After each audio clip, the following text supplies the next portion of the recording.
बच्चों, क्या हाल चाल, कैसे हैं? स्वागत है आप सभी का बेटा एक और लेक्चर में, एक और शानदार series, that is hashtag CTQ. Sir पिछली बार हैशटैग था हमारा बेटा NTKB, that is need to know basis. That is जितना बड़ा जितना इनफ है उतना ही पढ़ाया जा रहा था। लेकिन आज का हमारा कॉन्सेप्ट है बेटा कॉन्सेप्ट थ्रू क्वेश्चन। आज का हैशटैग है CTQ, that is concept through question. तो आज के लेक्चर में हम लोग बेटा बहुत सारे सवाल देखने जा रहे हैं, एंड सवाल जो है वो specifically need relevant and concept boosting सवाल होंगे। आप हर बार मेरे से एक ही सवाल पूछते हैं कि सर रिवीजन करने में एक ही दिक्कत है कि कितने मिनिमम नंबर ऑफ क्वेश्चंस लगाए जाएं। तो बेटा नंबर ऑफ क्वेश्चंस का कोई अंत नहीं है, मिनिमम कुछ भी हो सकता है, मैक्सिमम कुछ भी हो सकता है।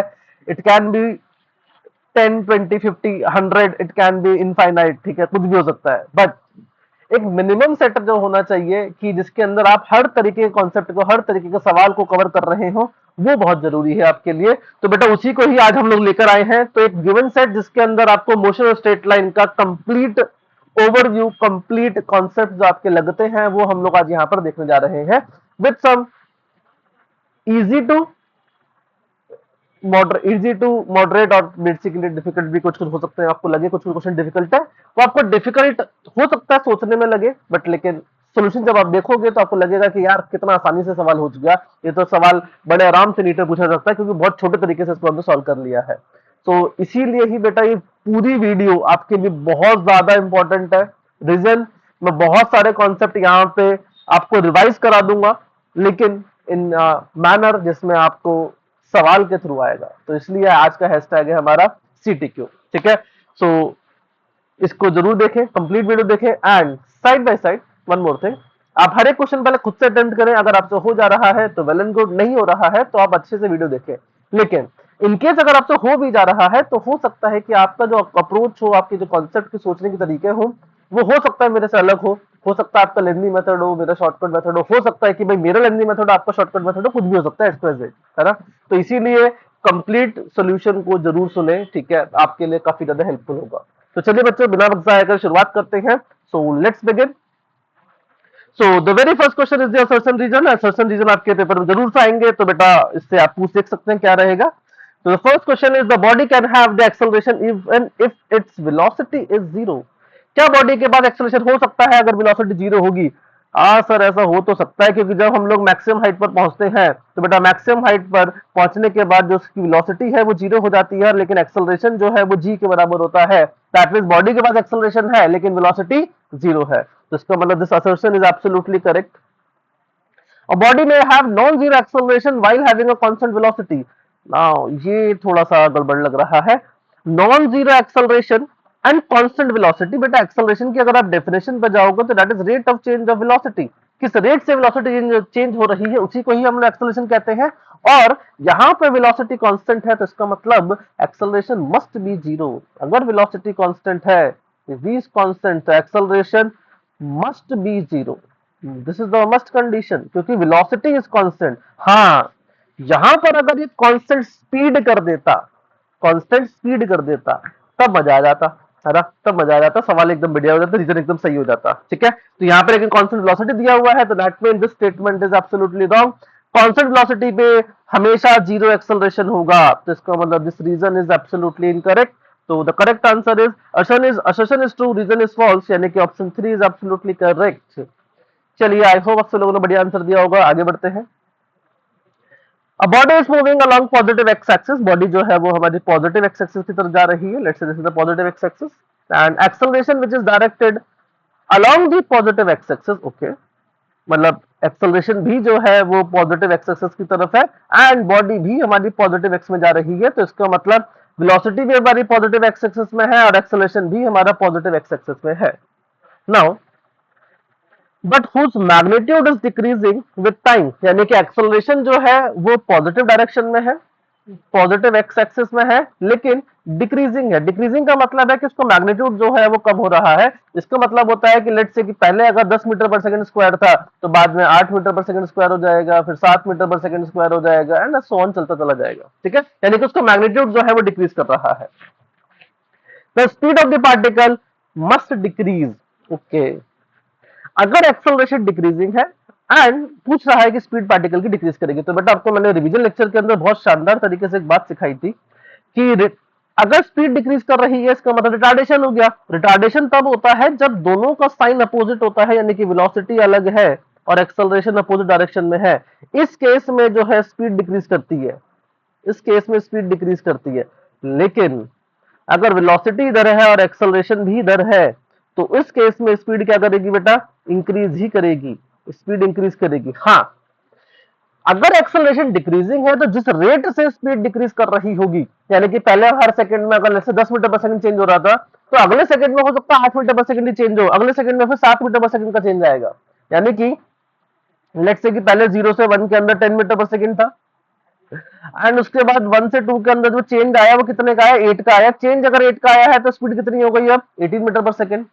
फिर अगर लेट से एक्सेलरेशन हमारा 7 है तो चेंज कितने का आएगा, 7 का, तो यानी कि हो जाएगा 25 मीटर पर सेकंड। तो इसका मतलब क्या है कि अगर आप देखोगे तो हर बार एक सेकंड में जो रेट है वो कम हो रहा है, यानी कि पहले 10 से 18 हुआ तो 8 का चेंज आया, फिर 8 से 25 से 7 का चेंज आया। तो दैट मीन चेंज जो है वो डिक्रीज कर रहा है, लेकिन स्पीड तो बढ़ रही है ना। तो मस्ट कंडीशन नहीं है, तो दिस इज इनकरेक्ट, तो this is absolutely incorrect. Now, when the magnitude of the acceleration decreases, it behaves like retardation. जब acceleration का magnitude decrease करता है तो वो retardation की तरह behave करता है, तो this is absolutely incorrect बेटा। रिटार्डेशन कब होगा, जब दोनों जो है वो क्या होंगे, अपोजिट डायरेक्शन में होंगे, तो यहाँ पर रिटार्डेशन होगा। आप सिर्फ और सिर्फ एक्सेलरेशन को देखकर नहीं बता सकते हैं कि वो रिटार्डेशन का काम करेगा कि एक्सेलरेशन काम करेगा, आपको दोनों का साइन देखना पड़ता है। तो दिस इज ऑल्सो इनकरेक्ट, तो both association reason are incorrect, तो that means option 4 are absolutely correct. ठीक है, मजा आया, कंसेप्ट सीखे हम लोग, बहुत सारी चीजें रिवाइज करी है, तो सोल्यूशन को जरूर ध्यान से पढ़ लें एक बार, है ना, सुन लें। चलिए आगे बढ़ते हैं। अ बॉडी में have zero acceleration even if its velocity is zero. क्या बॉडी के पास नॉन जीरो एक्सेलरेशन हो सकता है अगर उसकी वेलोसिटी जीरो है? हाँ बिल्कुल हो सकता है, क्योंकि वेलोसिटी अगर जीरो है, यहाँ पर एक्सेलरेशन जी के बराबर है। एंड आप बहुत सिंपल तरीके से जानते हैं कि घर पे अपने आपके पास घर पे अपनी छोटी सी हायाबुसा होगी जिसको आप पैर से चलाते हैं, है ना। ये छोटी सी आपके पास हायाबुसा होगी जिसको आप पैर से चलाते हैं, तो आप जैसे ही पेडल मारते हैं एकदम से स्पीड आ जाती है। एंड लेकिन जब तक पेडल नहीं मारा है तब तक हमारे पास स्पीड कितनी है, जीरो है। एंड स्पीड जीरो थी, एक्सेलरेशन हम देके बैठे हुए हैं, जैसे बाइक पे करते हैं ना, फुल एक्सेलेटर खोल के रख देते हैं, ब्रेक लगाते, वो न्यूट्रल कर रखा होता है, गियर डालते ही नहीं है। तो दैट्स अ सिंपल केस कि जहां पे एक्सेलरेशन है लेकिन वेलोसिटी नहीं है। क्योंकि एक्सेलरेशन को डिफाइन कैसे किया गया है, acceleration is not the velocity upon time, it's the rate of change of velocity. किस रेट से वेलोसिटी चेंज हो रही है वो दैट इज एक्सेलरेशन। तो दिस इज एब्सोल्युटली करेक्ट, यही इसका करेक्ट आंसर है, करेक्ट रीजन है। ठीक है, क्योंकि हम एक्सेलरेशन को डिफाइन नहीं करते हैं कि वेलोसिटी अपॉन टाइम, हम एक्सेलरेशन को डिफाइन करते हैं rate of change of velocity. जैसे ही आप पार्टिकल को ऊपर छोड़ते हैं, रिलीज करते हैं, तो अगले इंस्टेंट पे उसके बाद कुछ ना कुछ वेलोसिटी आ जाती है, तो there is some acceleration, acceleration है, क्योंकि acceleration defined as rate of change of velocity. तो दिस इज एब्सोल्युटली करेक्ट, तो that means correct option is option 1। चलिए आगे बढ़ते हैं। चलिए बेटा, न्यूमेरिकल क्वेश्चन आ चुका है, अभी तक हम लोग असोसिएशन रीजन देखे थे, बाकी और भी बहुत सारे इसके अंदर हमारे पास क्वेश्चन है जो थ्योरेटिकल क्वेश्चन है, तो मजा आएगा, बहुत ध्यान से देखिएगा। A car covers 2/5 of a distance at a speed of 80 kilometre. जब भी आपके पास ऐसा डिस्टेंस दिया गया हो 2/5, 3/5, 1/2, 1/4 इस तरीके का, तो सबसे पहला स्टेप आपका होता है कि आप जितना डिस्टेंस बोला गया है, जितना बाई बोला गया है, उतना ही टोटल डिस्टेंस मान ले, यानी कि आप मान लेते हैं 5x डिस्टेंस। ठीक है, टोटल डिस्टेंस कितना मान लो, 5x। तो 2/5 दिया गया है, तो 5x का 2/5 का मतलब हो जाएगा कितना, 2x। ठीक है, एंड यहां पर जो स्पीड है बेटा, वो स्पीड है हमारे पास 80 किलोमीटर पर आवर की। ठीक है, एंड 3/5 डिस्टेंस जो है वो कितने डिस्टेंस स्पीड से है, सिर्फ 60 से, यानी कि 3/5 का मतलब हो जाएगा 3x, और यहाँ पर जो स्पीड है बेटा वो कितनी है, that is 60 kilometre per hour. And now आपको एवरेज स्पीड निकालनी है, तो व्हाट इज एवरेज स्पीड?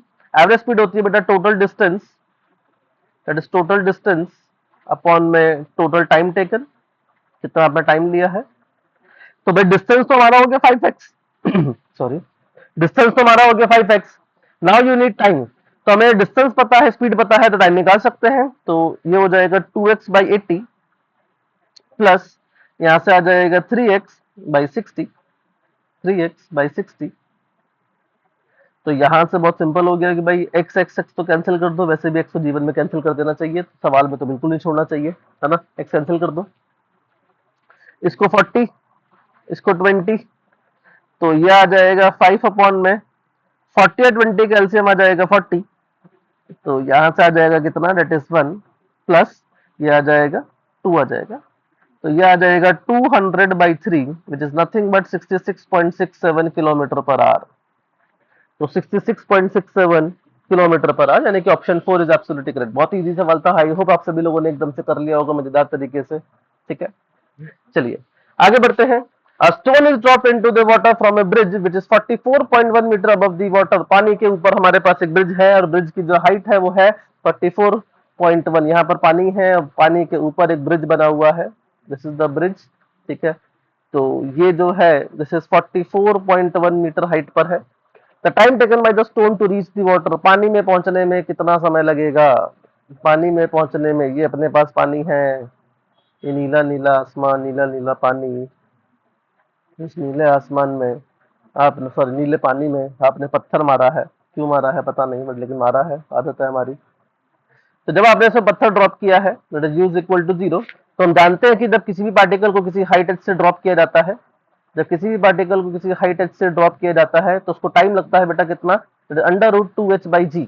तो यहाँ पर आ जाएगा कितना, that is t is equal to √2 h की वैल्यू इज 44.1। अब नाउ यहाँ पर आप g की वैल्यू का 10 ले लेंगे बेटा, तो कैलकुलेशन थोड़ी मुश्किल हो जाएगी। तो आसान लग रहा है 9.8, जब पॉइंट में दिया गया है तो उसका मतलब ही ये है कि भाई वो चाहता है आपसे कि आप उसको 9.8 लें। तो फायदा क्या है इसको, जब आप इसको कैंसिल करेंगे तो बेटा यहाँ पर आ जाएगा अपने पास कितना, दैट इज 4.9, एंड 4.9 इंटू 9 होता है 44.1। तो ये आ जाएगा √9 and which is nothing but 3। तो 3 सेकंड के अंदर जो है पानी पहुंच जाएगा, स्टोन्स पहुंच जाएगा पानी के पास। ठीक है, एकदम इजी सवाल थे, बच्चे वाले सवाल है, मॉडरेट सवाल है ना, ज्यादा कुछ नहीं है। चलिए लेवल अप करना स्टार्ट करते हैं थोड़ा थोड़ा सा। सो लेट्स से कि for a given acceleration a versus t graph दिया गया है, तो आपको at ग्राफ दिया गया है एंड स्टार्टिंग जो है वो किससे है भाई, रेस्ट पे स्टार्ट कर रहा है।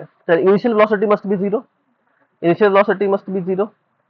द वेलोसिटी vt ग्राफ आपको बताना है क्या होगा। नाउ बहुत सिंपल तरीके से मैंने आपको एक बात सिखाई थी बस, अगर आपने रिवीजन लेक्चर मेरा सुना होगा तो मैंने आपको एक बात बोली थी कि भाई अगर आपको कभी भी ग्राफ कन्वर्ट करना हो तो दो चीजें देखनी है, आपको स्लोप देखना है और आपको देखना है कि एरिया क्या देता है। ठीक है, स्लोप और एरिया।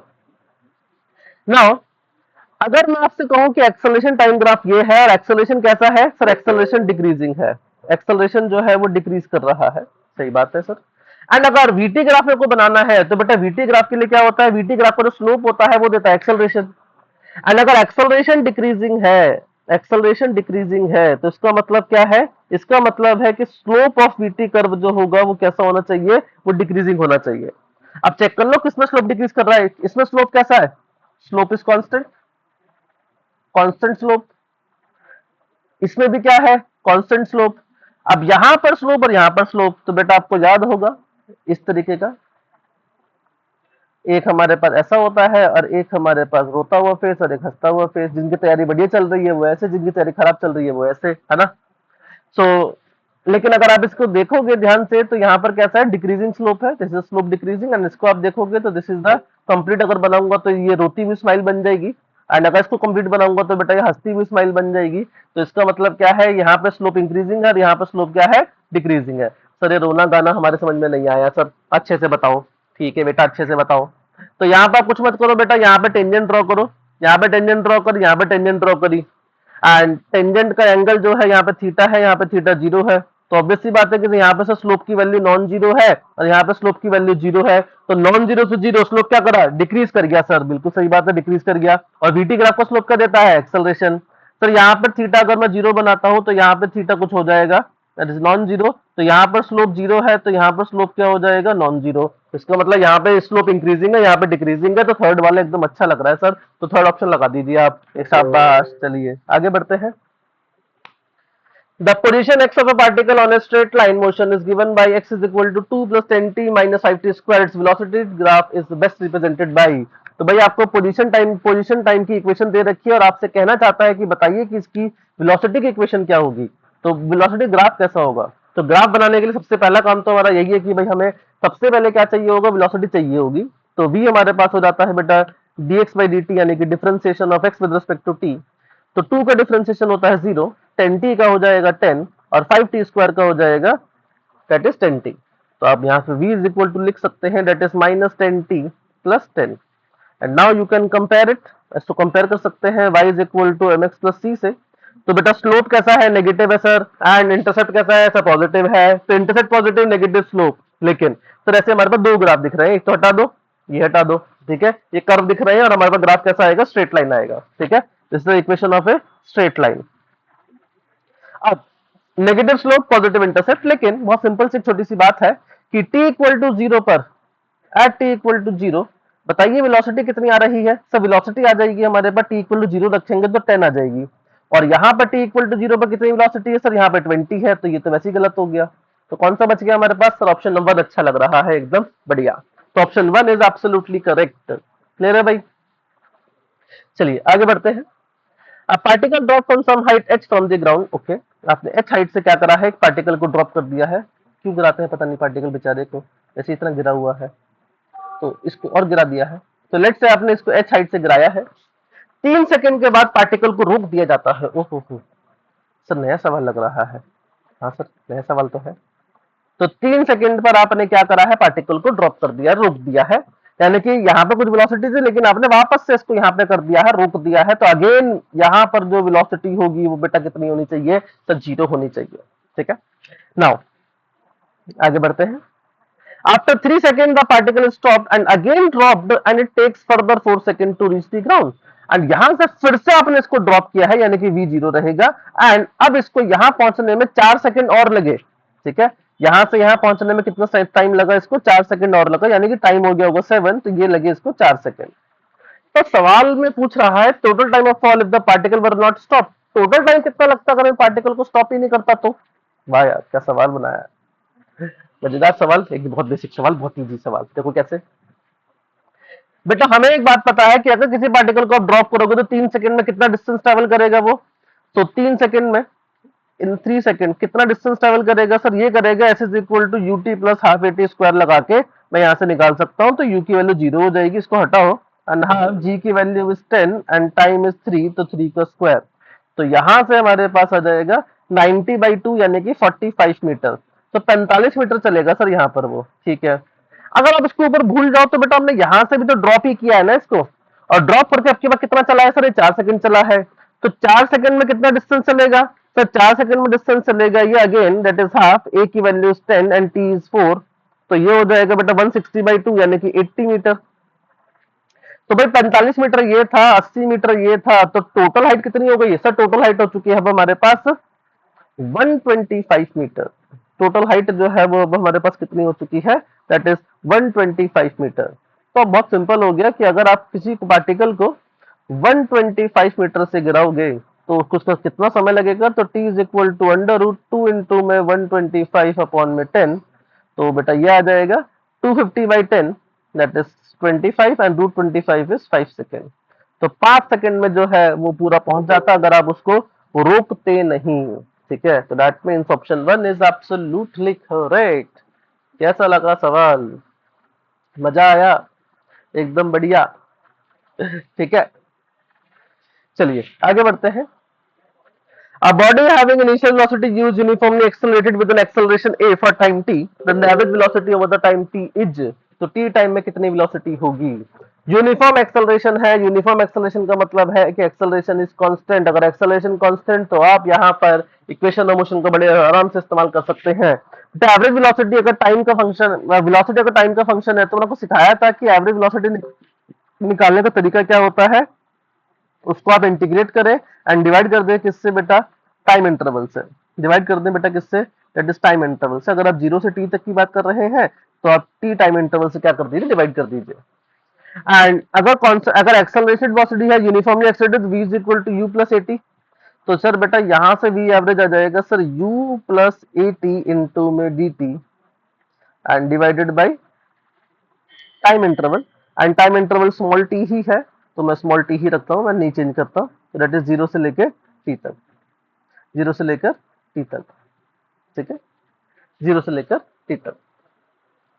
नाउ अब एक बात देखिए, इतनी मेहनत करेंगे तो सर हम आपके पास क्यों आए सर, बात तो सही है यार आपकी, इतनी मेहनत करेंगे तो मेरे पास क्या करने आओगे, फिर तो आप कहीं भी जा सकते हो। वैसे मैं सॉल्व कर देता हूँ। इसको जब सॉल्व करोगे तो इसका इंटीग्रेशन हो जाएगा, u का हो जाएगा ut एंड इसका हो जाएगा कितना, that is at square by 2 divided by t।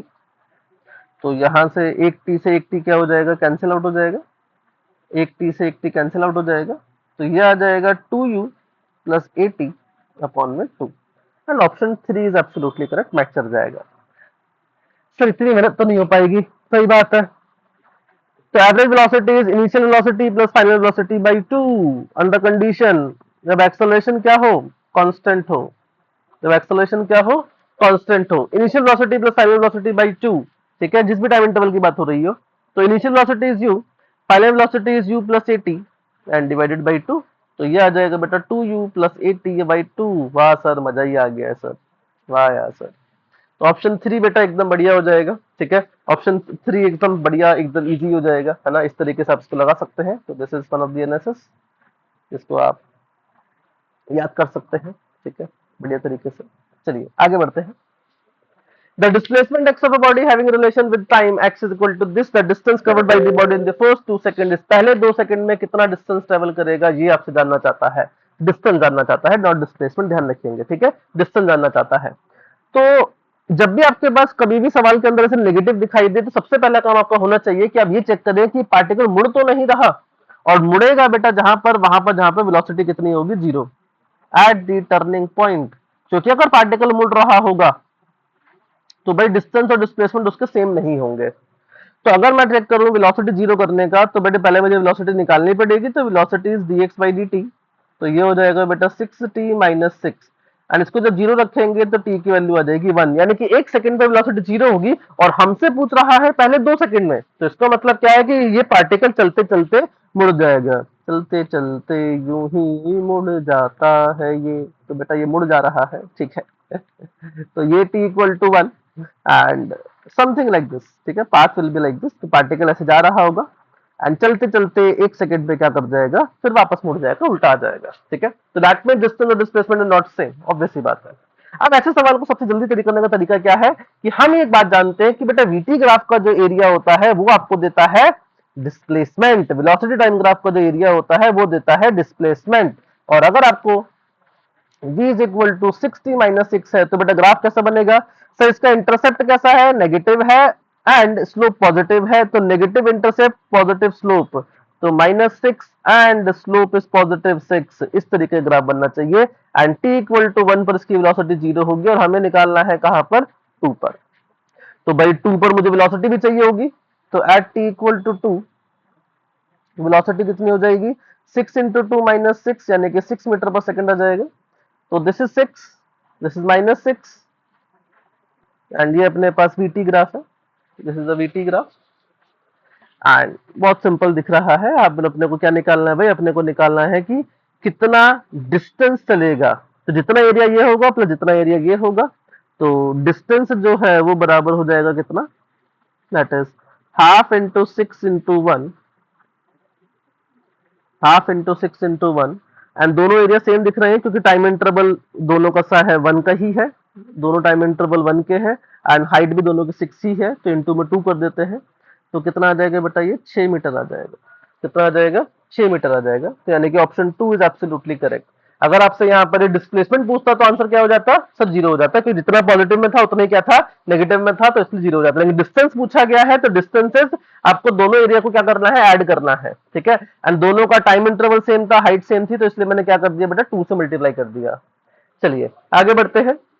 The position of the particle moving along the x-axis varies with time t, x is equal to this. The particle turns around at, देखो बेटा अब यही पूछ रहा है कि कब वो टर्न करेगा, तो अब आप लोग उसका आंसर मेरे से पहले दे सकते हैं। कहां पे टर्न करेगा, जब पार्टिकल की वेलोसिटी क्या हो जाती है, 0 हो जाती है। तो particle will turn around at the point where the velocity is 0, तो v इक्वल टू 0 करेंगे तो इसका मतलब क्या है, v की वैल्यू होती है dx बाई dt के बराबर, तो dx बाई dt कितना हो जाएगा, दैट इज 2t माइनस 4, तो यहाँ से अगर मैं इसको 0 रखता हूँ, दिस इज v, एंड ये आ जाएगा t की वैल्यू कितनी आ जाएगी बेटा, यहाँ से 4/2 आ जाएगा, दैट इज 2 सेकेंड। तो 2 सेकेंड पर वो पार्टिकल की वेलोसिटी 0 हो रहेगी, वही वहां पे मुड़ रहा होगा, तो ऑप्शन 2 इज एब्सोल्युटली करेक्ट। चलिए next question is, the particle projected vertically up against attains the height h at the 2 second and the 6 second, the maximum height attained by the particle is, तो maximum height कितनी होगी particle की बेटा, this is the question number 12, ठीक है, this is the question number 12। चलिए, सो 12वां question आपकी screen के ऊपर ये रहा। तो मैक्सिमम हाइट पूछ रहा है पार्टिकल कितनी होगी। तो बेटा मैक्सिमम हाइट के लिए हम जानते हैं कि अगर पार्टिकल को आप नीचे से ऊपर फेंकते हैं यू स्पीड से, तो एच मैक्स जो है वो कितना होता है, that is you square by 2g। This is maximum height. तो उसके लिए मुझे यू चाहिए होगा। अब यू उसने डायरेक्टली नहीं दिया, उसने ये बोला है कि जब पार्टिकल को नीचे से ऊपर फेंकेंगे तो दो अलग अलग टाइम पर सेम हाइट पर होगा। तो अच्छी बात है। अगर आप किसी पार्टिकल को यू स्पीड से फेंकते हैं तो जो पार्टिकल ऐसे ऊपर जाएगा फिर ऊपर से नीचे आएगा, तो एक ही हाइट पर वो दो अलग अलग टाइम पर होता है, टी1 पर और टी2 पर, टी1 पर और टी2 पर। एंड टी1 प्लस टी2 जो होता है बेटा ये बराबर होता है टाइम ऑफ फ्लाइट के, यानी कि 2u बाई जी के। तो यहां से आप क्या कर सकते हैं, u निकाल सकते हैं। तो टी1 को अगर 2 लिखते हैं तो टी2 कितना हो जाएगा, 6 हो जाएगा। And this is equal to 2u by g. तो यहां से आ जाएगा 8 इक्वल टू 8 इंटू में 10 डिवाइडेड बाई 2 इज u, यानी कि u की वैल्यू जो है वो कितनी आ जाएगी बेटा, 80 by 2, that is 40 metre per second आ जाएगी, 40 metre per second.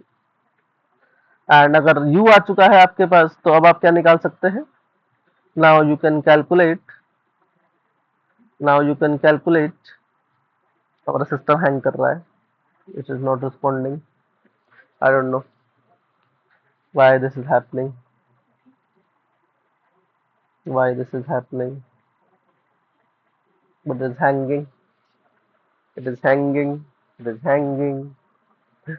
So maximum height जो है वो हो जाएगी बेटा यू स्क्वायर बाई 2g के, तो यानी कि 40 का स्क्वायर अपॉन में 2 इंटू 10, तो 1600 बाई 20, तो ये आ जाएगा कितना, 80 मीटर आ जाएगा। ठीक है, 80 मीटर। तो ऑप्शन 2 इज एब्सोल्युटली करेक्ट। चलिए, next is the velocity of a particle versus the position is graph is shown, the its acceleration when x is equal to 4 meter will be। तो 4 metre पर acceleration कितना होगा, और आपको vx graph दिया गया है। तो बेटा vx ग्राफ सुनते ही आपके दिमाग में खटकना चाहिए कि आपको एक्सेलरेशन जो है वो पोजीशन के टर्म्स में लिखना है। आपको एक्सेलरेशन जो है वो पोजीशन के टर्म्स में लिखना है। तो we know that acceleration is v dv by dx। तो आपको वेलोसिटी चाहिए और dv by dx चाहिए। नाउ आपको x इक्वल टू 4 पे निकालना है, तो at x equal to 4 velocity कितनी है भाई, ये रहा x इक्वल टू 4, तो ये रही वेलोसिटी कितनी है भाई, 4 है, तो ये 4 मीटर पर सेकेंड है। ठीक है, नाउ dv बाई dx, तो स्लोप निकालना चाहेंगे। तो dv बाई dx का मतलब क्या हो जाएगा, स्लोप। नाउ स्लोप निकालने का तरीका बहुत सिंपल है। Now you can calculate this slope with the help की ये अपने पास एक ट्राइंगल दिख रहा है, एंड इस ट्राइंगल का जो स्लोप हो जाएगा, जैसे अगर ये थीटा है तो tan थीटा जो है वो किसके बराबर होगा, it is perpendicular upon base. तो परपेंडिकुलर यहाँ से यहाँ तक कितना हो जाएगा बेटा, ये 4 हो जाएगा। एंड बेस कितना हो जाएगा, दैट इज 2। तो ये आ जाएगा that is 4 by 2, that is 2 आ जाएगा। लेकिन अगर आप देखोगे स्लोप ये नहीं है, स्लोप क्या है, दिस इज द स्लोप, ये स्लोप होगा। तो this will B 180 minus theta, this will B 180 minus theta. तो जो स्लोप होगा यहाँ पर बेटा, that is dy by dx, this is equal to tan 180 minus theta। tan 180 minus theta क्या हो जाएगा, that is minus tan theta, and minus tan theta की वैल्यू कितनी है बेटा, this is 2, that is minus 2 आ जाएगा। तो एक्सेलरेशन जो है यहाँ पे कितना हो जाएगा, that is 4 इंटू में minus 2, तो ये आ जाएगा -8 मीटर पर सेकंड स्क्वायर। तो this is -8 metre per second square, यानी कि option 1 is absolutely correct. Easy, मजेदार सवाल था एकदम। चलिए आगे बढ़ते हैं। बेटा एक जरूर चेक रखेंगे कि आप कितने क्वेश्चन आप सही कर पा रहे हैं खुद से, है ना। एंड कमेंट बॉक्स में आंसर करके जरूर बताइएगा कि आपसे खुद से कितने क्वेश्चन सॉल्व हो पाए थे। What is the level of the questions, आप क्या चाहेंगे, लेवल्स को और इंक्रीज किया जाए और डिक्रीज किया जाए, जैसा भी आप चाहेंगे, जैसा बोलेंगे बिल्कुल वैसा हो जाएगा। तो first keep this in mind कि आपको मैं कमेंट बॉक्स में मेरे को बताना पड़ेगा कि हाँ सर हमसे इतने क्वेश्चन सॉल्व हो पाए, इतने हम चाहते हैं कि और हो, मतलब और लेवल इजी हो या टफ हो, मतलब जैसा आप बोलोगे वैसा हो जाएगा। ठीक है, चलिए। A body is thrown vertically upward such that the distance traveled by it in the fifth and the sixth second are equal। पांचवें सेकंड में और छठे सेकंड में आपका डिस्टेंस सेम है, तो maximum reach by the body is. तो अभी सवाल एक बात दिमाग में सोच के देखो, अपने सवाल सोच के देखो कि बॉडी अगर नीचे से ऊपर जा रही है तो एक्सेलरेटेड तो है, तो पांचवें सेकंड में और छठे सेकंड में इसका कब ऐसा हो सकता है कि इसका डिस्प्लेसमेंट सेम, डिस्टेंस दोनों में सेम ट्रेवल करे। तो ये बात तो बहुत विचित्र सवाल है कि इस बात को सोचने के लिए आपको बुद्धि लगानी पड़ेगी कि अगर आपने किसी को नीचे से ऊपर फेंका है तो बहुत सिंपल सी बात है कि हर सेकंड में डिस्टेंस अलग अलग ट्रेवल करेगा, हर बार की इनिशियल वेलोसिटी अलग अलग है। तो कब ऐसा हो सकता है कि पांचवें सेकंड में छठे सेकंड में ये डिस्टेंस सेम ट्रेवल करे? बेटा ये बात हम जानते हैं कि in the last second, in the last second of the upward journey and the first second of the downward journey, दोनों के अंदर जो डिस्टेंस है वो क्या रहता है? सेम ट्रेवल करता है।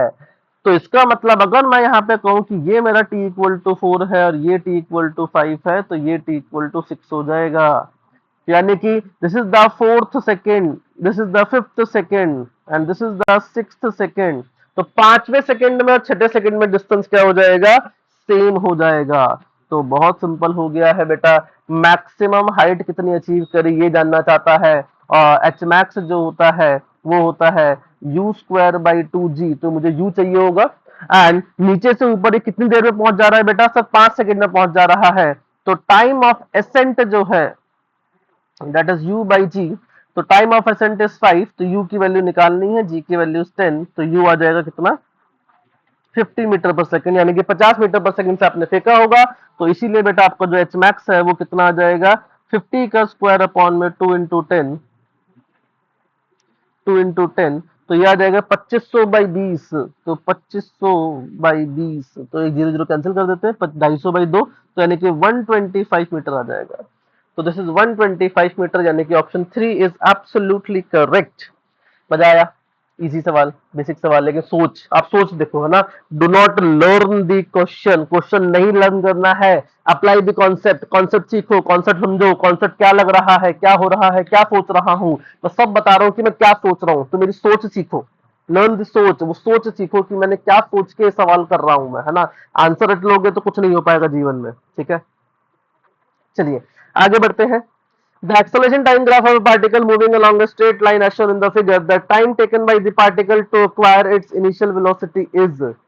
Initial velocity वापस अचीव करने में कितना समय लगेगा? तो भाई एक बात सोचो कि एटी ग्राफ दिया गया है, ठीक है, एटी ग्राफ दिया गया है और आपसे कह रहा है कि भाई कितना समय लगेगा उसको वापस से उतना वेलोसिटी अचीव करने के। तो आप ध्यान से देखो, तो यहां से यहां तक एक्सेलरेशन तो पॉजिटिव ही है ना, तो इसका मतलब पॉजिटिव है लेकिन डिक्रीजिंग है। एंड यहां पर पहुंचने के बाद एक्सेलरेशन जीरो हो गया। एंड फिर एक्सेलरेशन ने अपने डायरेक्शन को क्या कर लिया है? चेंज कर लिया है। डायरेक्शन चेंज हुई एक्सेलरेशन की, तो इसका मतलब क्या है कि वेलोसिटी जो है वापस से क्या हुई होगी? चेंज हुई होगी, ठीक है।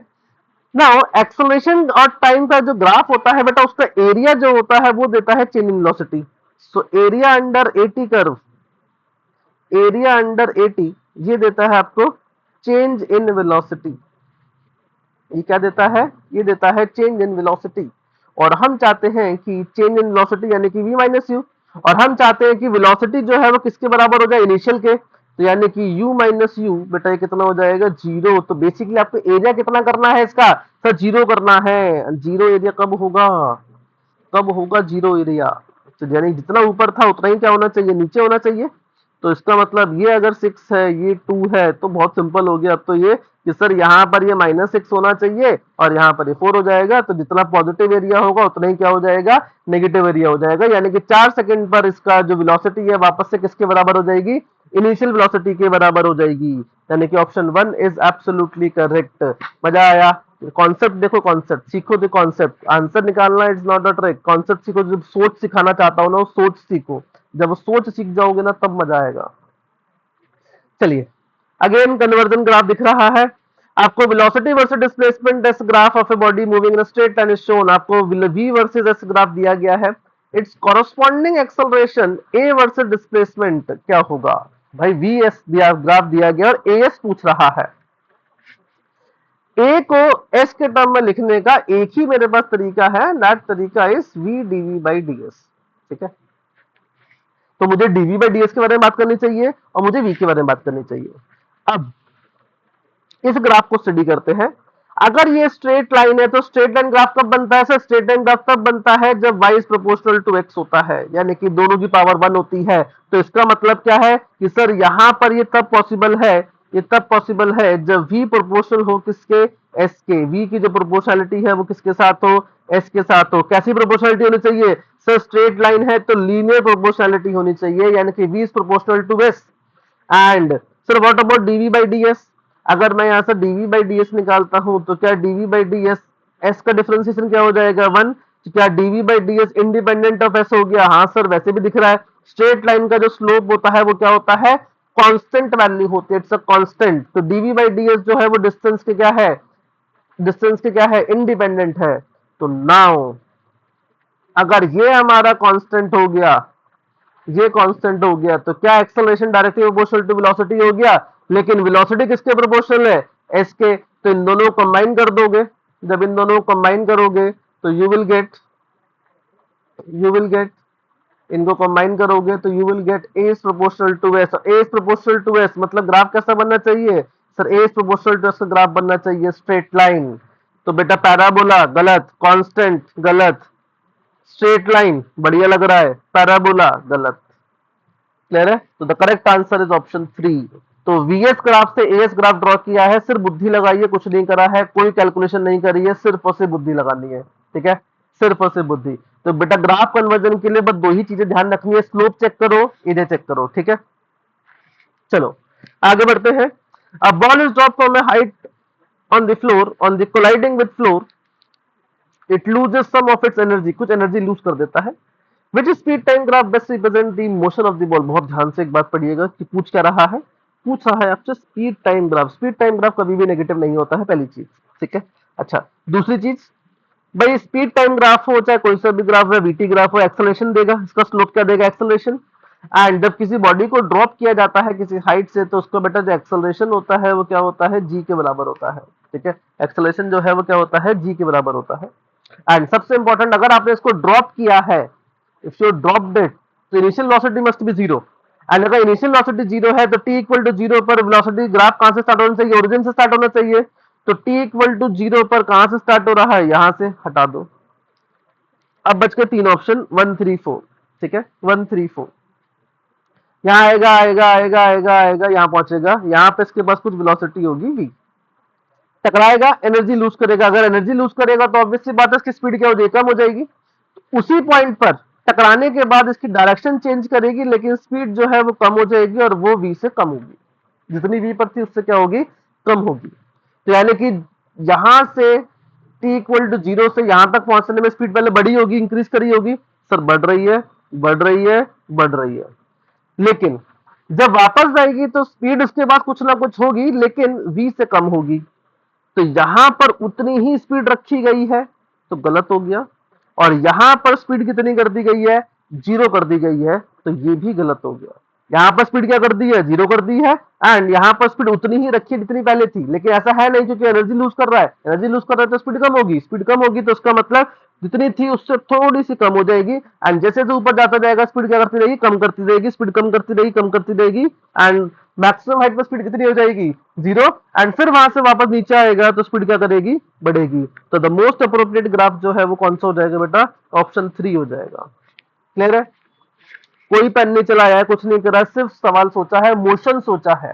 ठीक है, जब तक मोशन नहीं सोचोगे तब तक सवाल ठीक नहीं होगा, तो मोशन सोचना बहुत जरूरी है। ऊपर से नीचे आएगा स्पीड बढ़ेगी, हाँ बढ़ेगी, और ऊपर से ड्रॉप किया है तो इनिशियल वेलोसिटी जीरो होनी चाहिए, इसलिए ऑप्शन 2 एलिमिनेट कर दिया गया। नाउ जब टकराएगा, टकराने के बाद जब वापस जाएगा तो बेटा उसकी जो वेलोसिटी में चेंज आएगा, कम होगी वेलोसिटी, क्योंकि कुछ एनर्जी लूज कर रहा है। एंड वेलोसिटी अगर कम होगी तो इसका मतलब क्या है कि जितनी पहले थी उससे थोड़ी सी कम हो जाएगी, नीचे की तरफ आएगी, यानी कि ड्रिप आना चाहिए था। जहां पर डिप तो आया, लेकिन यहां पर डिप जीरो कर दिया उसने, जीरो वेलोसिटी नहीं होगी। ठीक है, कुछ ना कुछ वेलोसिटी उसके पास होगी। इट्स लाइक केस ऑफ कि आपने किसी बॉडी को नीचे से ऊपर फेंका गया है। ठीक है, तो चलिए आगे बढ़ते हैं। The acceleration versus time graph for a body moving along a straight line is shown in the figure। 80 graph दिया गया है। If at t equal to 0 the body start from rest, rest पे से start कर रहा है तो initial velocity is 0, then select the correct statement। सही statement को choose करना है। The body has same velocity at t equal to 6 and t equal to 10। t equal to 6 पर और t equal to 10 पर velocity same होगी। तो भाई अगर आप देखोगे तो ये एरिया जो है, जितना पॉजिटिव एरिया है क्या उतना ही नेगेटिव एरिया है। एंड 80 ग्राफ का जो एरिया होता है, एरिया अंडर 80 क्या देता है, एरिया अंडर 80 क्या देता है सर, ये देता है चेंज इन वेलोसिटी। क्या देता है, चेंज इन वेलोसिटी। जितना पॉजिटिव उतना नेगेटिव, यानी कि एरिया अंडर अगर जीरो है तो डेल्टा वी जीरो, यानी कि v बराबर किसके हो जाएगा, u पे, यानी कि जो 6 पर होगा वही 10 पर होगा, तो इसका मतलब ऑप्शन ए तो एकदम बढ़िया लग रहा है। The body has maximum speed at t equal to 8। बेटा स्पीड, अगर आपके पास ग्राफ ऐसा है जिसमें एक्सेलरेशन अपनी डायरेक्शन चेंज कर रहा है, तो इसका मतलब उसकी स्पीड जो मैक्सिमम होगी वो तब होगी जब उसकी वेलोसिटी क्या, जब उसकी एक्सेलरेशन कितना होगा, जीरो। तो मैक्सिमम स्पीड तब होती है एट एक्सेलरेशन इज जीरो, जब एक्सेलरेशन जीरो होता है। एंड एक्सेलरेशन जीरो कब दिख रहा है सर, एक्सेलरेशन जीरो दिख रहा है 8 पर, तो टी इक्वल टू 8 पर एक्सेलरेशन जीरो है, तो ये भी एकदम बढ़िया सवाल है, एकदम सही आंसर ऑप्शन है। The motion is uniformly accelerated. Uniformly accelerate का मतलब क्या होता है कि एक्सेलरेशन इज कांस्टेंट, तो आप चेक कर सकते हैं कि एक्सेलरेशन कांस्टेंट कब है सर, एक्सेलरेशन कांस्टेंट है 2 से लेकर 6 तक, नो चेंज इन एक्सेलरेशन, तो दैट मींस ये भी सही है, तो all of these are absolutely correct. Clear, आगे बढ़ते हैं। This is the question number 19। ठीक है, 34 सवाल है बेटा टोटल, इन टोटल 34 क्वेश्चन होंगे शायद, जहां तक मेरी उम्मीद है, तो बाकी लेट्स सी कितने होंगे। A car travels a distance s kilometre on a straight road in 2 hours, 2 घंटे में चलता है s kilometre, and then returns to the starting point in the next 3 hour, वापस आ जाता है उसी पॉइंट पर लेकिन 3 घंटे में। तो उसकी एवरेज स्पीड पूछ रहा है, लेकिन 4 घंटे में कितनी होगी। अगर आप देखोगे 2 घंटे ये, 3 घंटे ये, तो कितना हो गया, 5 घंटे हो गया, लेकिन पूछ कितने में रहा है, सिर्फ 4 घंटे में पूछ रहा है। सवाल ट्रिकी कर दिया ना, देखो, अदरवाइज आप सीधा निकाल लेते सर, जितना गया उतना आया, तो 2v1v2 अपॉन में v1 प्लस v2। जब डिस्टेंस बराबर ट्रेवल करते हैं तो एवरेज स्पीड कितनी होती है, उस केस में होती है 2v1v2 अपॉन में v1 प्लस v2, लेकिन यहाँ पर ये नहीं वैलिड है, यहाँ पर ये वैलिड नहीं है। क्यों वैलिड नहीं है, क्योंकि भाई डिस्टेंस अलग अलग हो गया, क्योंकि टाइम अलग कर दिया इसने, यहाँ पे अलग अलग जगह पूछ रहा है। तो देखो क्या पूछ रहा है, क्या कह रहा है, ये कह रहा है कि आप ए से चले बी पर गए और आपने एस किलोमीटर डिस्टेंस ट्रेवल किया, एंड आपको लगे यहां से यहां जाने में 2 घंटे, ठीक है, आपको 2 आवर्स लगे, तो भाई आपकी स्पीड जो होगी वो क्या होगी, दैट इज ए से बी जाने में डिस्टेंस अपॉन टाइम, यानी कि s/2। जब आप बी टू ए वापस आए तो सेम डिस्टेंस आपने 3 घंटे में ट्रेवल किया, यानी कि आपकी जब स्पीड है वो कितनी है, that is distance is s and time is 3, तो s अपॉन में 3, ये आपकी बी टू ए की स्पीड है, ये आपकी बी टू ए की स्पीड है। ठीक है, तो बी टू ए जो है वो इतने में आया। नाउ अब अगर आप चेक करोगे तो आपसे पूछ रहा है, अब आपसे पूछ रहा है कि average speed in the 4 second, 4 second में कितना होगा। तो भाई 4 सेकेंड में कितना डिस्टेंस है, सॉरी 4 आवर्स में, 4 आवर्स में। तो अगर वो इतनी स्पीड से चल रहा है तो इन 2 आवर्स, 2 घंटे में कितना डिस्टेंस चलेगा, तो डिस्टेंस कितना चलेगा, तो ये चलेगा स्पीड इनटू टाइम, तो ये हो जाएगा s/3 इंटू में 2, तो ये आ जाएगा 2s/3। ठीक है, तो ये आ जाएगा आपका डिस्टेंस बी टू ए का। तो एक्चुअल में जब आप वी एवरेज लिखोगे तो बेटा वी एवरेज अब हो जाएगा आपके पास, दैट इज टोटल डिस्टेंस, तो टोटल डिस्टेंस कितना हो जाएगा, एस जाने का और 2s/3 आने का, 2s/3 आने का, एंड डिवाइडेड बाई टाइम कितना है टोटल, दैट इज 4, तो ये हो जाएगा that is 3s plus 2s, that is 5s/3/4, तो ये आ जाएगा 5s/12, तो 5s/12। ठीक है, ठीक है, तो ये आ जाएगा 5s/12, यानी कि ऑप्शन 2 इज एब्सोल्युटली करेक्ट। चलिए, the AT graph of a particle moving along the straight line is given. At what time the velocity of the particle becomes equal to its initial velocity? कब उसकी velocity initial velocity के बराबर हो जाएगी। तो again बेटा initial velocity के बराबर हो रही है, इसका मतलब क्या है कि change in velocity is zero, and change in velocity is zero, तो इसका मतलब area under AT जो है वो कितना होना चाहिए, तो area under AT होना चाहिए 0। तो जितना पॉजिटिव एरिया है उतना ही क्या है, नेगेटिव एरिया है, तो इसका मतलब at t equal to 8 second इसकी वेलोसिटी किसके बराबर हो जाएगी, इनिशियल के बराबर हो जाएगी, तो at t equal to 8 second. बहुत इजी सवाल था, मैं सिर्फ डिस्कस कर चुका हूं, तो उसको और ज्यादा डिटेल में डिस्कस करने की जरूरत नहीं है। तो let's say this is question number 21। A car is moving on a straight road with a uniform velocity 72 kilometers per hour. Suddenly the driver saw a child in the middle of the road and applies brake. If he just able to save the child, then the reaction time of the driver is, तो गाड़ी की speed है 72 kilometre per hour, uniform velocity है, तो आपको you दिया गया है 72 kilometre per hour, and 72 kilometre per hour को अगर हम लोग मीटर पर सेकंड में कन्वर्ट करेंगे तो 72 इंटू 5/18, ये आ जाएगा बेटा 20 metre per second. Okay, driver ने बच्चे को देखा middle of the road and उसने ब्रेक लगा दिए। If he just able to save the child, अगर वो बच्चे को सिर्फ बचा पाया है, जस्ट एबल टू सेव यानी कि बस टकराया ही नहीं, बच्चा मरा ही नहीं, बस बाकी सब सही था। then the reaction time of the driver is, तो रिएक्शन टाइम क्या होगा ड्राइवर का? Initial distance between the car and the child is 5 metre. Okay, तो ये अपने पास भाई हमारी डॉक्टर बनने के बाद की गाड़ी है, ठीक है। परेशान मत होना, इतनी खराब गाड़ी नहीं मिलेगी आप लोगों को डॉक्टर बनने के बाद, अच्छी महंगी गाड़ी में घूमोगे आप, ठीक है। तो लेट्स से कि ये अपने पास 5 मीटर है, ठीक है, एंड यहाँ पर एक बच्चा है। आपको भाई नहीं बनना है, चल्लू भाई नहीं बनना है, ठीक है, आपको बचाना है इसको। ठीक है, तो you have to save this. And आपने ब्रेक लगाए हैं कितने पे? 50, जिसका रिटार्डेशन कितना आ रहा है? 50 मीटर पर second square. Now reaction time पूछ रहा है, तो रिएक्शन टाइम का मतलब होता है कि जब आपने देखा होगा, सोचा होगा बचाना है, तब आपने ब्रेक लगा, इतने देर में आपने सिग्नल प्रोसेस हुआ होगा, तो उस केस में कुछ ना कुछ डिस्टेंस आप आगे चल गए होंगे। तो अगर ये 20 है तो आप कितना डिस्टेंस चल गए होंगे? 20 इंटू टी चल गए होंगे। एंड यहाँ पहुंचने के बाद आपने लगाई ब्रेक, एंड टोटल डिस्टेंस कितना है? 5 मीटर था। तो यहाँ पे जब आपने ब्रेक लगाए होंगे तो यहाँ का डिस्टेंस हम लोग निकाल सकते हैं with the help of stopping distance which is you square by 2a, ठीक है। तो यू स्क्वायर मतलब हो जाएगा 20 का स्क्वायर अपॉन में 2 इंटू ए कितना है? That is 50। तो 400/100 कितना आ जाएगा बेटा? 4 मीटर आ जाएगा, यानी कि ये जो डिस्टेंस है ये अपने पास है 4 मीटर। एंड टोटल अगर 5 था तो इसका मतलब क्या है कि सर ये डिस्टेंस हमारा 1 मीटर हो जाएगा, यानी कि 20t जो है वो हमारा हो जाएगा 1, तो t की वैल्यू आ जाएगी 1/20, यानी कि 0.05 का रिएक्शन टाइम होगा। 0.05 सेकंड का क्या होगा? रिएक्शन टाइम होगा। इसीलिए कहा जाता है बेटा डोंट ड्रिंक एंड ड्राइव, क्योंकि आफ्टर ड्रिंकिंग आपका जो रिएक्शन टाइम है वो कम हो जाता है। एंड अगर इसने गाड़ी पी के चला रहा होता तो इसका रिएक्शन टाइम 0.05 सेकंड से ज्यादा होता, एंड जिसकी वजह से ये ब्रेक जो है वो थोड़ा लेट लगाता है, वो बच्चे को नहीं बचा पाता, ठीक है। चलिए question number 22, which of the following graph is not possible, कौन सा ग्राफ पॉसिबल नहीं है? वी और टी अच्छा ग्राफ दिख रहा है, कोई सिंपल बात नहीं, कोई दिक्कत नहीं है, हर टाइम पे अलग अलग ग्राफ, हर टाइम पे अलग अलग वेलोसिटी है, बढ़िया है, ठीक है। यहाँ पर अगर आप देखोगे तो वीटी वीएक्स ग्राफ है, और यहाँ पर इसने स्ट्रेट लाइन ड्रॉ करी है, यानी कि एक सिंगल पोजीशन पर ये भी वेलोसिटी है, ये भी वेलोसिटी है, ये भी वेलोसिटी है, ये भी वेलोसिटी है, ये भी वेलोसिटी है।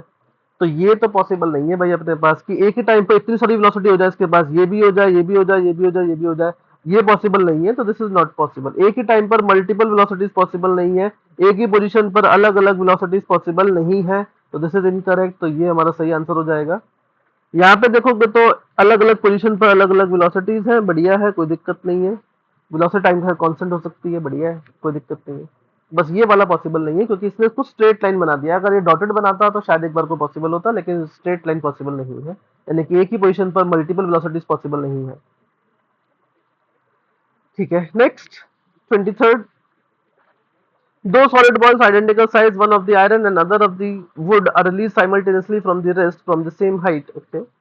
आपके पास दो बॉल्स हैं, एक आपकी आयरन की है और एक आपके पास वुड की है, एंड दोनों का जो साइज है वो सेम है। Size is same, size same होने का मतलब क्या है भाई? साइज सेम होने का मतलब रेडियस सेम है, यानी कि वॉल्यूम सेम है, वॉल्यूम सेम है। If equal force of air resistance acts on each of them then, okay, तो कौन पहले पहुंचेगा ये पूछ रहा है, ठीक है। तो ना बहुत सिंपल है कि आयरन और वुड वॉल्यूम सेम है, तो मास क्या हो जाता है? सर मास हो जाता है डेंसिटी इनटू में वॉल्यूम, ठीक है। मास क्या हो जाता है? डेंसिटी इनटू में वॉल्यूम। अब वॉल्यूम तो दोनों का सेम है, तो मास डायरेक्टली प्रोपोर्शनल किसका होगा? डेंसिटी पे। तो यानी कि डेंसिटी हम जानते हैं कि आयरन की ज्यादा होती है किससे? तो वुड से। तो इसका मतलब क्या है कि मास ऑफ आयरन जो है वो ज्यादा होगा किससे? Mass of would say. And अगर मास ज्यादा है तो बेटा हम जानते हैं कि दोनों के ऊपर F is equal to m है, तो एक्सेलरेशन जो है वो क्या हो जाएगा? F by m. तो मास ज्यादा तो एक्सेलरेशन क्या होगा? कम होगा। एंड नाउ जब आप ऊपर से नीचे किसी को छोड़ेंगे तो नीचे लग रहा होगा जी, एंड हम जानते हैं कि एयर रेजिस्टेंस जो है वो क्या करेगा बेटा? अपोज करेगा, तो ऊपर की तरफ आएगा एयर का फोर्स। एंड एंड आयरन के केस में क्या है? आयरन के केस में रेजिस्टेंस जो है, एक्सेलरेशन जो है वो कम आएगा, तो यानी कि जो नेट होगा नेट एक्सेलरेशन, भाई इसकी वजह से अगर ऊपर ए आ रहा है नीचे जी आ रहा है तो net acceleration is g minus a, and ऊपर से नीचे आने का जो टाइम लगता है वो लगता है बेटा 2h अपॉन में जी, एंड टू, या फिर आप ऐसे लिख सकते हो 2h अपॉन में ए लिख सकते हो। तो जिसका एक्सेलरेशन ज्यादा होगा उसको टाइम कम लगेगा। एंड अगर रिटार्डेशन देखेंगे तो आयरन का क्या है, आयरन का जो रिटार्डेशन हो रहा है वो कम होगा क्योंकि उसका मास ज्यादा है, तो मास ज्यादा है तो उसका रिटार्डेशन कम होगा, रिटार्डेशन कम होगा तो ओवरऑल टर्म क्या कर जाएगा, अगर एक्सेलरेशन कम होगा तो ओवरऑल टर्म क्या कर जाएगा, ज्यादा होगा। ठीक है, ओवरऑल टर्म क्या होगा, ज्यादा होगा as compare to the would.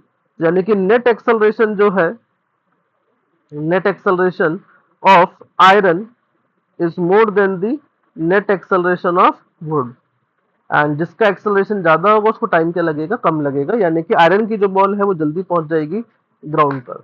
यहाँ पर ये कंफ्यूज मत होना कि सर जब दोनों ऊपर से नीचे छोड़ते हैं तो दोनों में सेम टाइम लगता है, नहीं, यहाँ पे एयर रेजिस्टेंस दिया गया है, एयर रेजिस्टेंस दिया गया है तो दोनों को जो टाइम लगेगा वो क्या लगेगा, अलग अलग लगेगा। ठीक है, चलिए आगे बढ़ते हैं क्वेश्चन नंबर 24। यहाँ पे आपका दिमाग एकदम बढ़िया हो जाएगा क्योंकि इस सवाल के अंदर आपको मजा आएगा जब मैं कॉन्सेप्ट आपको सिखाऊंगा क्या लगाना है। एक पार्टिकल को आपने थ्रो किया है vertically up, reaches at half of the maximum height in the root 2 minus 1 सेकेंड। ओके, तो यहां से आपने क्या किया है, एक पार्टिकल को ऊपर फेंका है यू स्पीड से, एंड वो half of the maximum height, यानी कि ये अगर एस होगा तो ये भी क्या होगा बेटा, एस होगा, एंड वो यहां पहुंच जाता है कितनी देर में, रूट 2 माइनस 1 में। ठीक है, the speed of the projection of the particle is, आपको यू निकालना है कितना होगा, यू निकालना कितना है। ठीक है, नाउ बहुत सिंपल तरीका है कि मैंने आपको उसका रिवर्स केस सिखाया था, मैंने आपको उसका रिवर्स केस आपको सिखाया है, एंड द रिवर्स केस है, आप इसको उल्टा करके सोचोगे अगर, भाई बहुत सिंपल बात है ना, जिस स्पीड से फेंकते हैं उसी स्पीड से वापस आता है, जिस स्पीड से फेंकते हैं उसी स्पीड से क्या आता है, वापस आता है। यानी कि अगर आपने यू स्पीड से फेंका होगा तो यू स्पीड से क्या करा होगा, वापस आया होगा। मैक्सिमम हाइट पर स्पीड कितनी हो जाएगी, जीरो हो जाएगी नीचे से ऊपर, और ऊपर से ड्रॉप करेंगे तो भी स्पीड कितनी हो जाएगी, जीरो हो जाएगी, है ना। तो ऊपर से स्पीड कितनी हो जाएगी, जीरो हो जाएगी। नाउ अब देखो, तो जैसा नीचे से ऊपर का मोशन है वैसे मोशन तो ऊपर से नीचे का है ना, सेम ही तो है। एंड इक्वल डिस्टेंस कवर करने का मैंने आपको रेशियो सिखाया हुआ है। अगर आप ऊपर से एस आ रहे हैं और ये एस आ रहे हैं तो अगर यहाँ का टाइम अगर टी है तो बेटा यहाँ का जो टाइम जो लगेगा वो कितना लगेगा, रूट 2 माइनस 1 टी। यानी कि इक्वल डिस्टेंस कवर करने में जो रेशियो होता है वो होता है 1 ratio root 2 minus 1 ratio root 3 minus root 2 and so on. ठीक है, इक्वल डिस्टेंस कवर करने के लिए। तो नाउ अब आपको बोला गया है कि ये वाला जो टाइम है ये कितना है बेटा, रूट 2 माइनस 1 है। तो यानी कि रूट 2 माइनस 1 इंटू टी जो है वो किसके बराबर है, रूट 2 माइनस 1 के। तो ये कैंसिल आउट हो जाएगा, तो टी की वैल्यू आ जाएगी 1 सेकेंड, टी की वैल्यू आ जाएगी कितनी, 1 सेकेंड।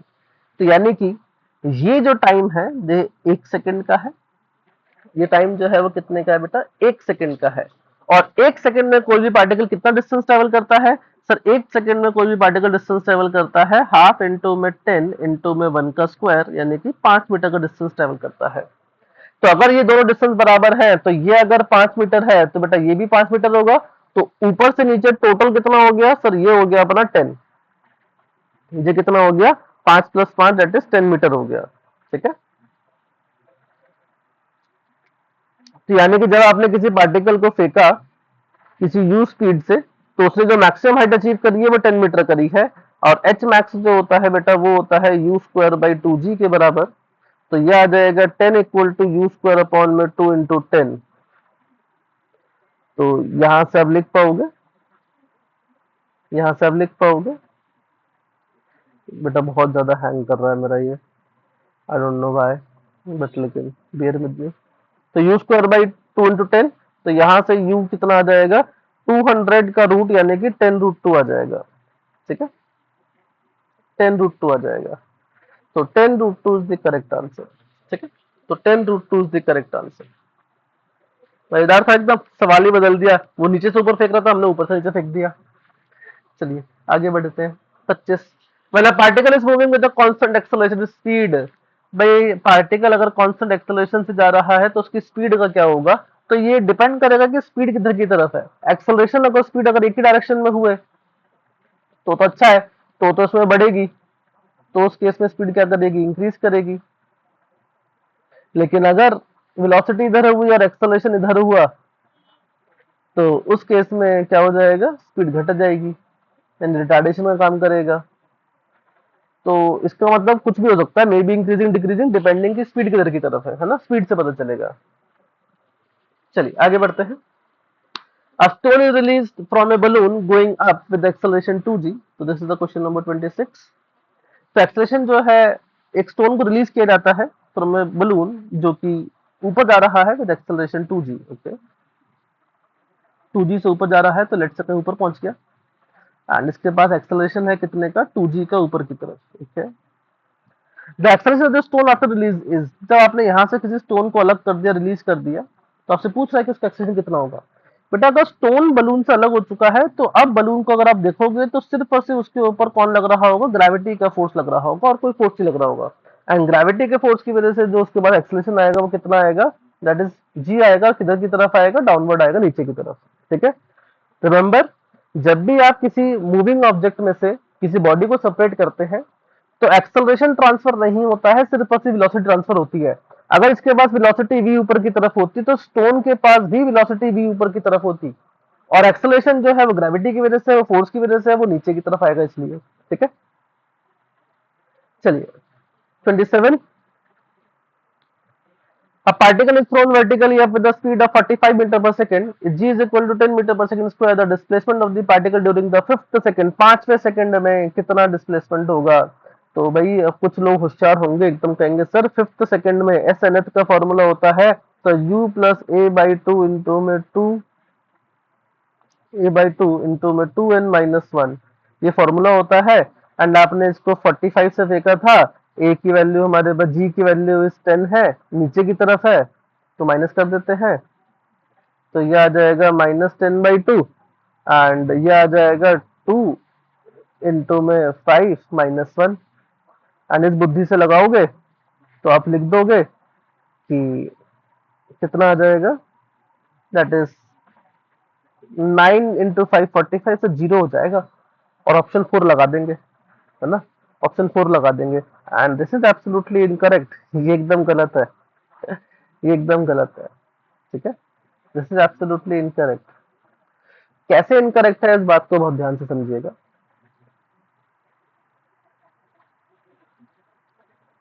पर इनकरेक्ट नहीं होना चाहिए, this might be correct, this might be correct, क्योंकि ओके डिस्प्लेसमेंट तो निकाल ही सकते हैं ना इससे, राइट, डिस्प्लेसमेंट तो बेटा निकाल ही सकते हैं। राइट, डिस्प्लेसमेंट तो निकाल सी, सवाल मजेदार तब बनता जब आप इसमें डिस्प्लेसमेंट निकालने की जगह डिस्टेंस निकालने के लिए आता। ये सवाल मजेदार तब बनता जब आप इसमें डिस्टेंस निकालते। ओके सॉरी, सवाल एकदम बढ़िया, अगर ऐसे सोचा ऐसे निकाल सकते हैं ना। मैं एक बार आप सवाल को एक्सप्लेन करता हूँ आपके लिए। ठीक है, एकदम सवाल को एक्सप्लेन करता हूँ। तो लेट से कि आपने किसी को 45 मीटर पर सेकंड से फेंका, तो बेटा मैक्सिमम हाइट पर वो कब पहुंचेगा, वो पहुंच जाएगा sir t equal to u by g होता है, एंड ये हो जाता है सर 45 अपॉन में 10, 45 अपॉन में 10, एंड 45/10 क्या हो जाएगा यार, दिस इज हैंगिंग, ये चल ही नहीं रहा है बेटा, wait, this is hanging, it is not responding correctly, wait a second, it is not working properly.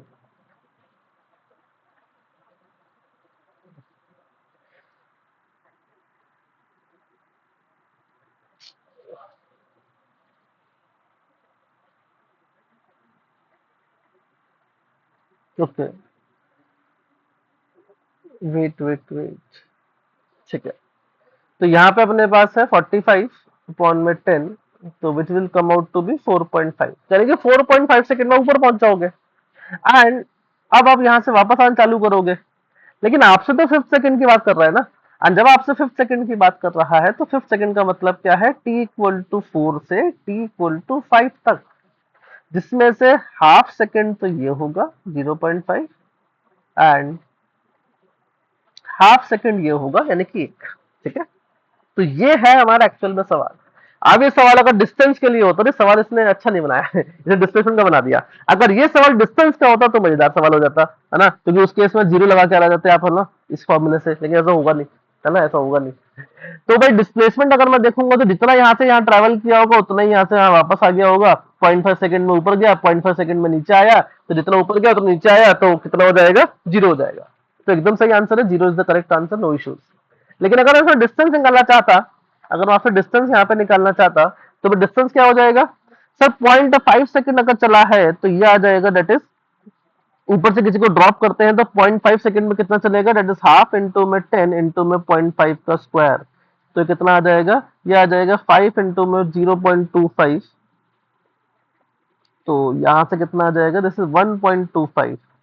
तो 1.25 ऊपर से नीचे का, 1.25 नीचे से ऊपर का, तो भाई टोटल डिस्टेंस कितना हो जाता, टोटल डिस्टेंस जो है वो कितना हो जाता, दैट इज 2.5 मीटर। ठीक है, टोटल डिस्टेंस जो है वो कितना हो जाता, दैट इज 2.5 मीटर। ठीक है, तो 2.5 मीटर चलता उस केस में ये। तो डिस्टेंस अगर निकालने के लिए आता तो एकदम बढ़िया सवाल था, लेकिन अगर आप डिस्टेंस के लिए पूछ रहे, डिस्प्लेसमेंट के लिए पूछ रहे हैं, तो displacement is zero, displacement is zero. तो बहुत इजी सवाल था, एकदम बढ़िया सवाल था। ठीक है, चलिए next. A bullet is fired on a mud wall. It loses half of its speed after penetrating 3 centimeter into the wall. How much further it will penetrate before coming to the rest? Assume that the mud wall offers uniform retardation. और ये सवाल आप लोगों ने किया हुआ होगा, ठीक है, ये सवाल आप लोगों ने बहुत अच्छे से किया होगा, कई बार किया होगा, लेकिन ये मैं इसका जनरल फॉर्मूला आपके लिए निकाल सकता हूँ। I can form the result for this, ताकि आप कभी भी डायरेक्टली इसको लगा पाए। तो अगर आप ये जनरल फॉर्मूला निकालना चाहते हैं तो बहुत सिंपल तरीके से समझिएगा। तो लेट से कि अपने पास यहाँ पर एक ऐसा, लेट से मड है, मड मतलब कीचड़ है अपने पास कोई, ठीक है, और इस कीचड़ में पत्थर नहीं मारना है, ना वो उछल के आपके मुंह पर ही आएगी, तो आपको यहाँ पे मारनी है बुलेट। ठीक है, तो बुलेट चलाएंगे यहाँ पर। तो लेट से आपने बुलेट चलाई इस तरीके से, एंड इसकी स्पीड है u, एंड इसने कुछ डिस्टेंस ट्रेवल किया x, और इसने अपनी स्पीड लूज कर दी है due to retardation, and late से वो कितनी कर दी है, u बाई n कर दी है। ठीक है, अब इसके बाद वो कितना डिस्टेंस और चलेगा, लेट से y, before stopping, before stopping, यानी कि फाइनल वेलोसिटी यहाँ पर कितनी है, जीरो। ठीक है, तो कितना और चलेगा मड के अंदर रुकने से पहले, अज्यूमिंग की रिटार्डेशन जो है वो क्या है, कांस्टेंट है। तो अगर हम स्टार्टिंग से बात करते हैं पहले वाले केस में, तो v square is equal to u square plus 2as, so final velocity is u by n, तो u बाई n का square, this will be equal to initial velocity u square, retardation हो रहा है तो यानी कि माइनस आएगा, तो 2a, एंड डिस्टेंस कितना चला है, x चला है, तो आप बोल पाएंगे कि 2ax जो है वो किसके बराबर हो जाएगा, तो this will be equal to u square minus u square by n square. ठीक है, तो यहां से आप बोल पाएंगे 2ax this is equal to u square common करते हुए, that is n square minus 1 upon में n square, this is 2ax। Now second case में अगर आप देखोगे तो सेकेंड केस में again v square equal to u square plus 2as, तो final velocity is zero, initial velocity is u by n का whole square, again retardation होगा तो minus 2a, and displacement is y, तो यहां से अब लिख पाओगे 2ay this is equal to u square by n square. तो यहां पर अपने पास इसको अगर यहां पे सब्स्टिट्यूट करते हैं तो देख सकते हो बेटा 2ax this is equal to u square by n square की जगह पे आ जाएगा 2ay, तो 2ay एन स्क्वायर माइनस 1। ठीक है, u square by n square की जगह पे क्या लिख दिया है, 2ay लिख दिया है, तो यहां से बेटा 2a क्या हो जाएगा, कैंसिल आउट, तो y की वैल्यू आ जाएगी x अपॉन में y, x अपॉन में n square minus 1, x upon में एन स्क्वायर माइनस 1। ठीक है, यहाँ पे n क्या है कि उसकी स्पीड कितनी डिक्रीज हो रही है, क्योंकि भाई क्वेश्चन के अंदर यहाँ पर तो अपने पास दिया गया है, तो this is one of the NSS. ठीक है, सो यहाँ पर हम लोग जानते हैं कि भाई कितना दिया था, जैसे कि इसने बोला था कि हाफ हो रही है ना, तो n के लिए 2 हो गई। अगर लेट से 1/3 बोला होता तो n के लिए 3 हो जाती, 4 टाइम्स बोला हो जाता, 1/4 लूज कर रही है तो n के लिए 4 हो जाती। तो बार बार कैलकुलेट करने से अच्छा है कि एक डायरेक्टली फॉर्मूला इस्तेमाल कर लेते हैं। तो that is y is equal to x upon में n स्क्वायर माइनस 1। पहले कितना चल रहा है, 3 मीटर, 3 सेंटीमीटर, 3, n की वैल्यू इज 2, तो 2 स्क्वायर माइनस 1, तो 3/3 कितना आ जाएगा, 1 सेंटीमीटर आ जाएगा। तो ऑप्शन 3 इज एब्सोल्युटली करेक्ट। ठीक है, चलिए आगे बढ़ते हैं। This is the question number 29 I guess. ठीक है, the conveyor belt is moving horizontally at a speed of 6 metre per second. 60 metre per second से कन्वेयर बेल्ट चल रही, सॉरी 6 मीटर पर सेकंड से कन्वेयर बेल्ट चल रही है। And box है जिसका मास 10 केजी है, उसको जेंटली आपने रखा हुआ है। It takes 0.2 second for the box to come to rest. तो कन्वेयर बेल्ट बेटा कुछ ऐसी चीज होती है, आपने देखा होगा, जैसे चलती रहती है लगातार इस तरीके से, है ना। तो लेट से कि मूव कर रही है 6 मीटर पर सेकंड से, and it takes 0.2 second for the box to comes to rest on the belt. The distance moved by the box on the conveyor belt. अब नाउ समझिए सवाल को कि भाई अगर आप किसी कन्वेयर बेल्ट के ऊपर किसी बॉक्स को रखेंगे तो बेल्ट तो आगे खिसक जाएगी, क्योंकि आपने तो जेंटली रखा है ना, तो यू जीरो है, तो बेल्ट आगे खिसक गई, ये पीछे जाएगा, तो ये पहले थोड़ा सा पीछे खिसकेगा, ऐसे भागेगा, फिर ये रुक जाएगा। एंड कब रुक जाएगा, जब दोनों की स्पीड क्या हो जाएगी, जीरो हो जाएगी, दोनों की रिलेटिव स्पीड क्या हो जाएगी, जीरो हो जाएगी। यानी कि ये ब्लॉक जो है कन्वेयर बेल्ट की स्पीड से क्या करने लग जाएगा, मूव करने लग जाएगा। यानी कि फाइनल स्पीड में, अगर फाइनल कंडीशन में देखूंगा तो फाइनल कंडीशन में ये 6 मीटर पर सेकंड से चल रहा होगा। फाइनल कंडीशन में ये 6 मीटर पर सेकंड से क्या कर रहा होगा, चल रहा होगा। इसका फाइनल कंडीशन। ठीक है, तो आपसे पूछ रहा है कि डिस्टेंस कितना चलेगा इससे पहले। ठीक है, डिस्टेंस कितना चलेगा, तो डिस्टेंस निकालने के लिए भाई एक्सेलरेशन चाहिए होगा। एक्सेलरेशन के लिए हमने पास क्या दिया हुआ है, टाइम दिया गया है। तो v is equal to u plus at अगर मैं लगाता हूँ, तो final velocity is 6, initial is 0, a निकालना है, टाइम इज 0.2, तो एक्सेलरेशन आ जाएगा बेटा 6 अपॉन में 0.2, and this will be 30 metre per second square. ठीक है, एंड आपसे पूछ रहा है कि डिस्टेंस कितना मूव करेगा, तो v square is equal to u square plus 2as, तो ये जीरो कर देते हैं, तो v स्क्वायर मतलब 6 का square, and this is equal to 2 into में 60, 2 इंटू में 30 इंटू में s, तो s की वैल्यू आ जाएगी 36/60, and this will be equal to 6/10 यानी कि 0.6 मीटर। तो 0.6 मीटर डिस्टेंस चलेगा बिफोर स्टॉपिंग। ठीक है, चलिए next, a steamer takes 10 minutes to travel a distance d downstream and 15 minutes in upstream for the same distance. The steamer can travel the same distance in still water. तो खुद से कितनी देर में चल पाएगा, अगर पानी रुका हुआ होता तो कितनी देर में कवर करता।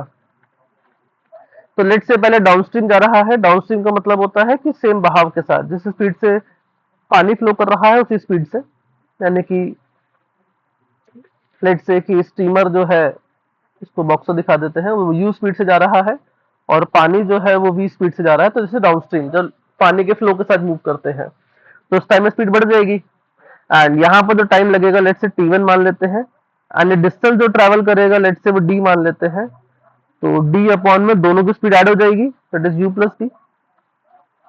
एंड जब अपन अपस्ट्रीम की बात करेंगे, अपस्ट्रीम में क्या होगा कि भाई पानी अगर ऐसे फ्लो कर रहा है तो अब ये उल्टा आ रहा होगा इस तरीके से। ठीक है, and again same distance travel कर रहा है, तो लेट से T2 जो है वो बराबर हो जाएगा d अपॉन में u माइनस डी। स्पीड कम हो जाएगी अब, क्योंकि अपोज कर रहा है ना, पानी अपोज कर रहा है। तो यहाँ से हम लोग दो इक्वेशन बना के इसको बड़े आराम से सॉल्व कर सकते हैं, दैट इज कि u प्लस वी जो है वो बराबर हो जाएगा d/t1 के, एंड u माइनस वी जो है वो बराबर हो जाएगा d/t2 के। तो इसका मतलब अगर मैं इन दोनों को ऐड करता हूं तो ये हो जाएगा 2u, इन दोनों को ऐड करता हूं तो 2u, एंड ये बराबर हो जाएगा d कॉमन करते हुए तो 1/t1 प्लस 1/t2। ठीक है, 1/T1 प्लस 1/T2। एंड हमें निकालना है क्या है कि स्टीमर कितना टाइम लगाएगा स्टिल वाटर में, यानी कि पानी रुका हुआ है, स्टीमर खुद से समय लगा रहा है। तो अगर डी डिस्टेंस चलना है एंड स्पीड यू है तो टाइम कितना लगेगा, that is D by you. और डी बाई यू की वैल्यू जब यहाँ से निकालेंगे तो ये आ जाएगा twice of 1/T1 plus 1/T2। तो that is twice of T1 plus T2 divided by T1 T2। ठीक है, तो ये आ जाएगा अपने पास यहाँ से, दिस इज द टाइम। ठीक है, दिस इज द टाइम। तो ट्वाइस T1 प्लस T2, या उल्टा हो गया क्या, डी बाई यू, अच्छा ओके उल्टा हो गया, sorry sorry sorry sorry sorry,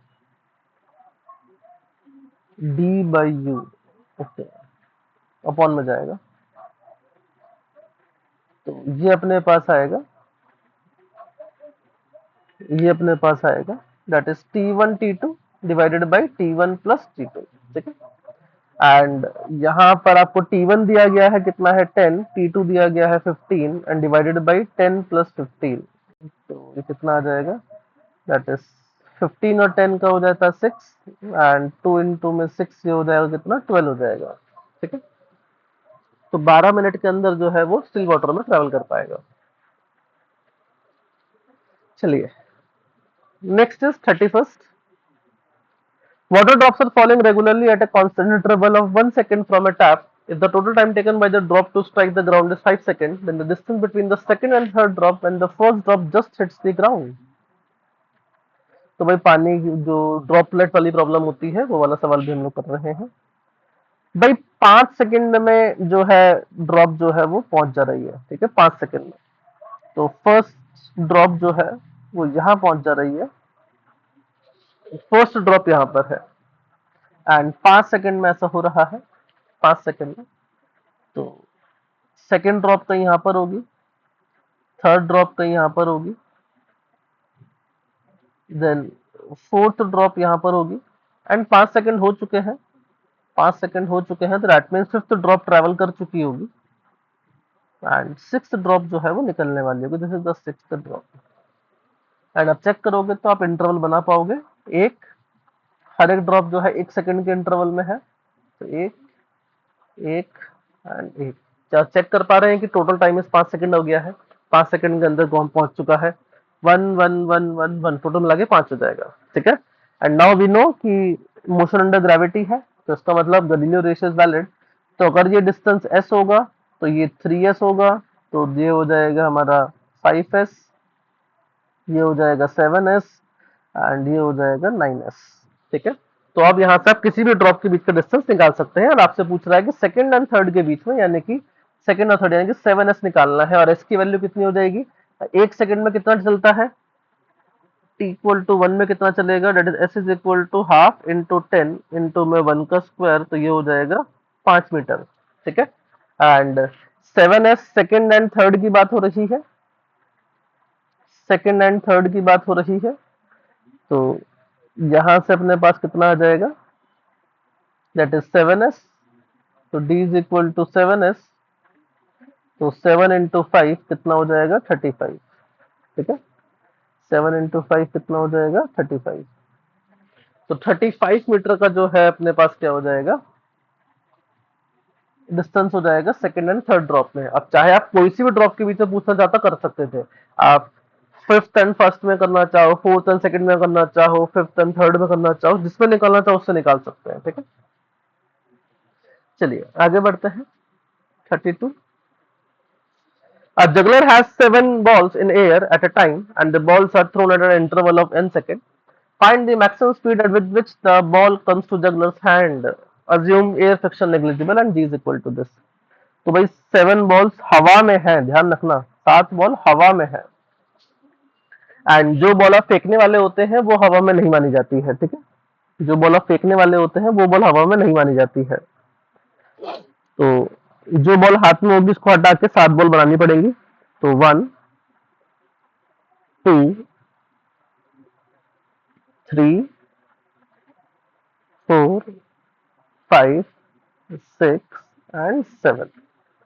तो this is the first, second, third, fourth, fifth, six, seven, eight, ठीक है। एंड इस तरीके से नाउ हर एक का जो इंटरवल है वो 1 सेकंड का है, ठीक है। तो अगर 1 सेकंड का इंटरवल है तो सबके बीच में जो गैप होगा वो 1-1 सेकंड का होगा। तो ये अगर 1 सेकंड है, ये 1 सेकंड है, ये 1 सेकंड है, तो अब ये दोनों 1 सेकंड पे नहीं हो सकते। अगर हम दोनों इसको एक को यहाँ बना दो, एक को यहाँ बना दो, तो भाई बॉल हमारे पास जो है 8 हवा में हो जाएंगी। तो दिस इज नॉट पॉसिबल, तो ऐसे कंडीशन पॉसिबल नहीं है, ठीक है। तो जब हमारे पास इस तरीके से सिचुएशन होती है तो आपको ऐसे बनाना पड़ेगा। एंड ये और ये अगर 1 सेकंड है तो इसका मतलब ये हमारे पास 0.5 होगा, तो ये भी हमारे पास 0.5 होगा, ठीक है। एंड देन यहाँ पर ये 1 हो जाएगा, फिर ये 1 हो जाएगा, फिर ये 1 हो जाएगा, ठीक। बढ़िया एकदम। नाउ अब आप चेक करोगे कि भाई नीचे से ऊपर जाने का जो टोटल टाइम है वो कितना है, 3.5 हो गया। 1 1 1 0.5, तो दैट इज 3.5। तो यानी कि आप यहाँ चेक कर सकते हो। तो मैक्सिमम स्पीड पूछ रहा है, तो टाइम ऑफ फ्लाइट जो हो जाएगा कितना हो जाएगा, that is 7 second. Time of flight जो है वो कितना हो गया, दैट इज 7 सेकेंड, ठीक है। टाइम ऑफ फ्लाइट कितना हो चुका है, that is 7 second. And time of flight किसके बराबर होता है, दैट इज 2u/g। तो u की वैल्यू हो जाएगी 7 इंटू 10 अपॉन में 2, यानी कि 35 मीटर पर सेकेंड, ठीक है। तो ऑप्शन 2 इज एब्सोल्युटली करेक्ट। चलिए नेक्स्ट अगर हम देखते हैं, the two ends of a train moving with a constant acceleration pass a certain point with the velocity. This is question number 33. Pass with the velocity 10 and 30 meter per second respectively. The velocity with which the middle point of the train passes through the same point. अच्छा कोई point अगर आपके पास है तो train का जब पहला हिस्सा पास कर रहा है वो 10 मीटर पर सेकंड से, ट्रेन का जब लास्ट हिस्सा पास कर रहा है तो स्पीड कितनी है, that is 30 metre per second. तो अब आपसे पूछ रहा है कि जब ट्रेन का मिडल वाला हिस्सा पास कर रहा होगा तब ट्रेन की स्पीड कितनी होगी। तो बेसिकली आपसे ये v मिड पॉइंट पूछना चाहता है। एंड ये बराबर होता है that is u square plus v square by 2 के। तो ये हो जाएगा कितना, दैट इज 10 का स्क्वायर प्लस 30 का स्क्वायर बाई 2, यानी कि ये आ जाएगा 100 प्लस 900, दैट इज 1000/2। तो ये आ जाएगा √500, दैट इज 10√5। तो ऑप्शन 4 इज एब्सोल्युटली करेक्ट, ठीक है। Option 4 is absolutely correct. तो ये हो जाएगा 1000/2। ये हैंग कर रहा है तो मुझको बार बार लिखना पड़ रहा है, मेरी आवाज और ये मैच नहीं खा पा रहा है, ठीक है। तो ये आ जाएगा कितना, दैट इज 500 का रूट, 500 का root, okay. I am not able to write over there, it is hanging, it is hanging. तो आप समझ गए होंगे कि भाई 1000/2 दैट इज 500, 500 का रूट इज 10√5। तो option 4 is absolutely correct. I am not able to write it over there, नहीं लिखा जा रहा है, ठीक है। हैंग कर रहा है एकदम, ये मेरे इंस्ट्रक्शंस ले नहीं पा रहा है, ठीक है। सो माफी चाहेंगे इसके लिए, बट लेकिन हाँ आंसर आप समझ गए होंगे कि आंसर ये है, ठीक है।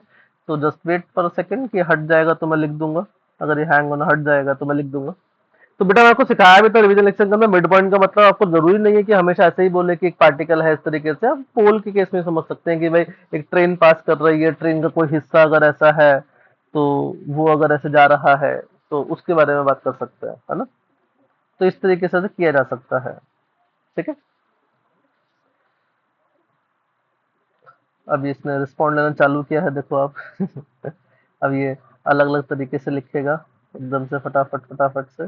तो जैसे √500 दैट इज 10√5, ठीक है, 10√5, ओके। चलिए